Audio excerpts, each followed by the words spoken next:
name is George and welcome to Get Ready for University. Okay, it's way too windy. Let me find a better spot because it doesn't sound too nice. Great, it's starting to rain. This was never a part of my plan. That is terrible. No, I'm supposed to be filming right now. Okay, this rain, it kind of caught me off guard and I wasn't really expecting it. The weather was actually really good until I left my house and then the clouds started gathering together. Anyways, hi, my name is George and welcome to Get Ready for University. I wanted to share something I wish I knew myself when I was getting ready for university. I consider myself to be a techie guy and I went through the process of finding useful apps for uni so that you don't have to. And I'm really bad at introductions, so let's just start. I'm just gonna go through the list. I think I'm gonna start with the most useful app. It is called Power Nap and it helps you take power naps. It works in a way that it wakes you up in the lightest stage of your sleep so you don't wake up all groggy, and it's super useful in uni. The next app is iStudies Pro, which I use all the time to schedule all my appointments with teachers and to schedule all my studies and all my classes. Then I would say a task managing app is super important for uni because you have to keep track of all the things going on. I'm using 3 currently. One of them is called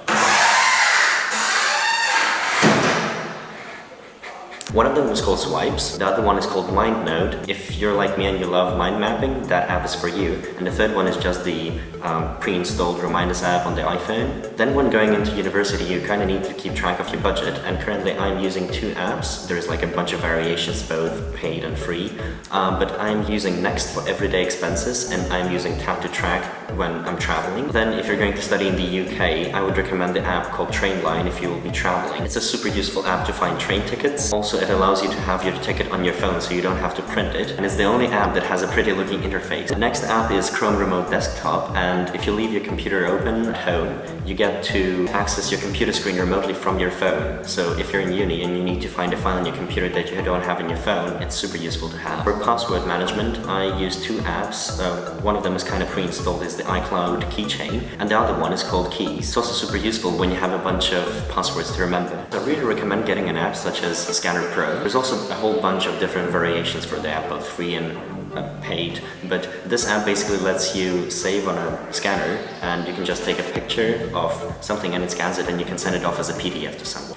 At Bangor University, where I study, you also have an application that sends you notifications whenever a resource has been changed at a subject of yours, or whenever you get an assignment, you get a notification on your phone, and I find that super useful as well. You also need a really good email client, and the one I'm using is Spark from Readle, but there is a whole bunch of variation to email clients, so just pick one of your own liking. Then when you're in uni, you obviously also need social applications, and it's kind of obvious that you need apps like Facebook or Snapchat, but I would also recommend getting Skype, WhatsApp, Telegram, and Yik Yak. When you arrive at a new place, I recommend having Foursquare or Yelp.